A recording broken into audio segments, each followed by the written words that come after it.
All right, guys, we got the brand new Discmania Spore here, and apparently if you can't throw this disc, then you're just trash. I've said it before and I'll say it again. If you can't throw one speed, it probably just means you're trash. Back to the channel, dude. If you can't throw a Spore, you're probably trash.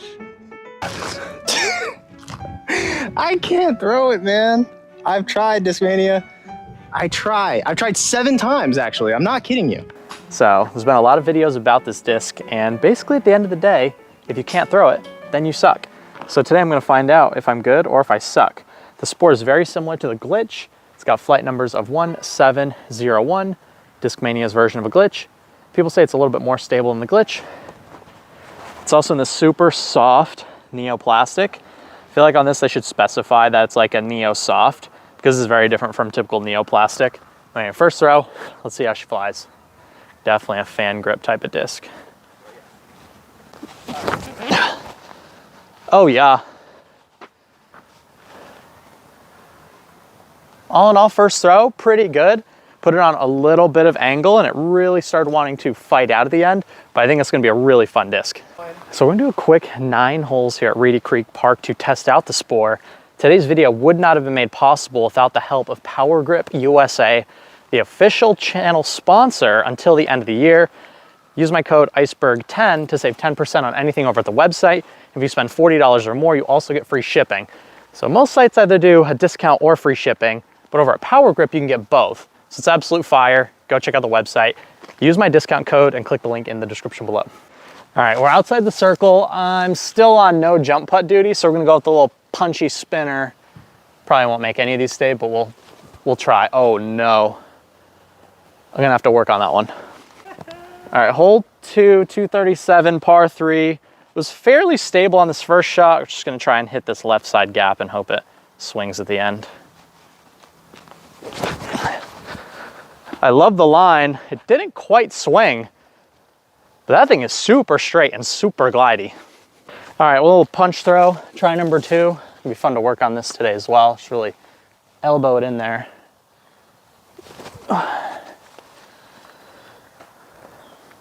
It's like stable enough, but not overstable by any means.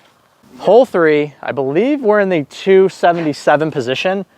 The way it just flew on that tee shot on hole 2, if I throw it nice and hard and up in the air, it seemed to want to find some turn and just hold that line, bit of a late flipper.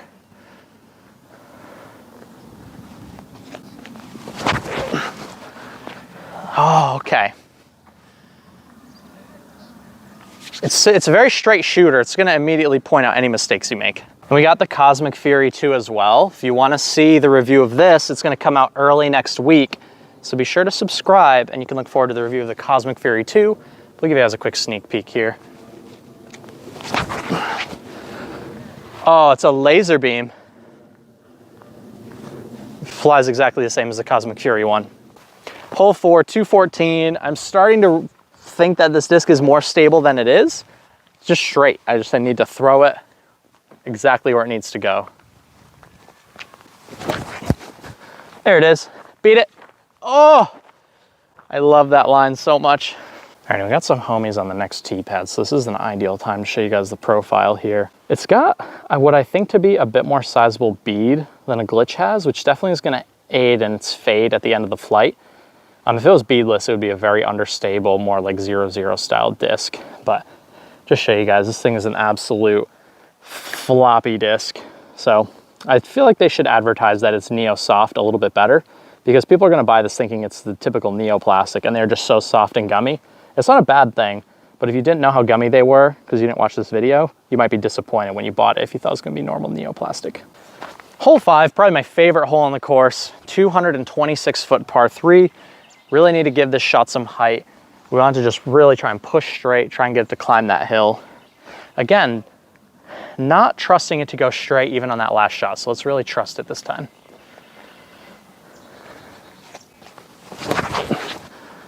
There it is. That's gonna be a nice birdie look. This is a pretty long shot for me to get there with a 1 speed. Another sneak attack with the Cosmic Fury 2.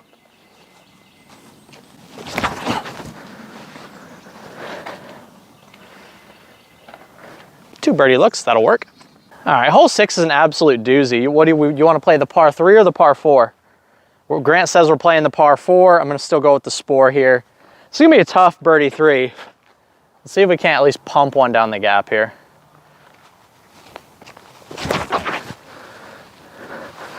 Well, I played the short tee to perfection, but that's not going to be great going to the longs.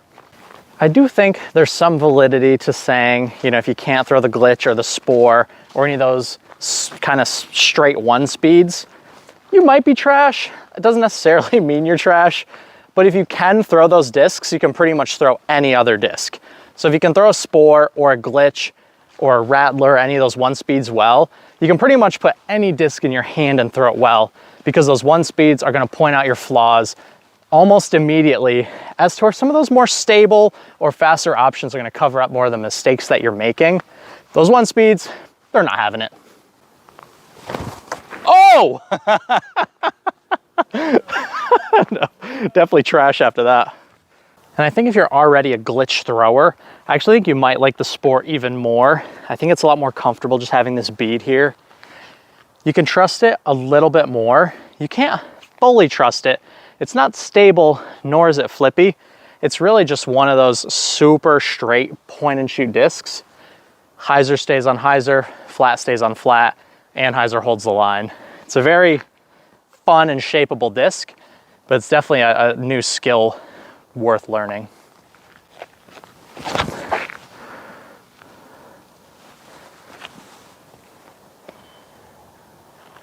That'll play. And all of these one speeds hold a really interesting spot in my mind, like whether they actually can fit in someone's bag or not, because you have to really learn a completely new throw style to be able to throw these well out on the course. And I know pretty much everybody watching this video has tried to throw a glitch at some point. Most people weren't able to throw the glitch very well, and there's so many more stable, consistent, and torque resistant options out there. If you do have any issues with your form, these discs aren't always going to be the best option to help you score better. But where these discs really shine is warming up, playing catch with your friends, and especially in this ultra soft neoplastic, this is probably the best feeling hybrid catch disc on the market. I think this feels significantly better in hand than the glitch. And I mean, the rattler feels substantially less comfortable. Any of the other one speeds, I don't think are knocking on the door of the Spore at all. I think the Spore is probably the best one on the market right now. Hole 8 is a 230-foot par 3. This isn't really a hyzer flip disc for me. I really just have to put it flat and through the gap. You really have to have so much trust in your one speeds to throw them well on a hole like this. Oh, had just a tiny hair of Annie. You can just see the way it just finds that angle you release it on and just stays on it forever.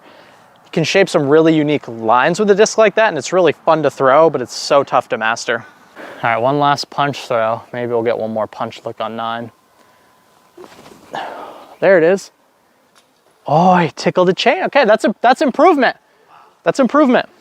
All right, last hole of the day, hole 9. This is a great Spore hole. This might be the best Spore hole of the day, but you gotta hit this sketchy gap on the left. This big gap up the middle here, that's the sucker gap. You gotta go with this sketchy gap on the left to make sure you get the double bogey. All right, come on. Oh, come on. Oh, that's absolutely parked. Big gap, sucker gap. Sucker gap. All right. You guys have to let me know in the comment section down below. I know if you can't throw the Spore, then you're trash. But I did throw the Spore and I got a birdie. So does that mean I'm not trash? Comment below. Well, all right, guys, 9 holes with the Spore. I think it's a really fun disc. It's one of those discs that I like to keep in my bag. And I may not throw my first shot with it when it comes to scoring well, but I might throw my funsy with it. It's a really fun disc just to kind of prove it to yourself that you can do it kind of thing. It's a fun way to challenge yourself, work on your form. Again, any one speed is gonna really point out any mistakes that you're making. I found myself hitting my angles pretty good, and it was a little bit less stable than I thought. People are saying that this was really stable. I definitely don't believe that. And then there were some people thought it was really understable. I don't believe that either. I just think it's absolute point and shoot one speed. Super fun to play catch with. Overall, really cool disc from Discmania. I mean, everybody's gonna jump on the glitch train. We all knew that, we all saw that coming. But Discmania did it really well. And I think when it comes to playing catch, you want a disc that's in this nice soft plastic so you're not gonna hurt yours or your friend's hands when you're playing catch. But I do think Discmania should advertise this as Neo Soft or Neo Flex. If I bought this expecting a typical Neo disc, I would be absolutely disappointed. But I mean, I love the way that it's like this, but I think it could be misleading to some consumers. Let me know what you guys think in the comment section down below. You guys are watching Iceberg TV, and take care.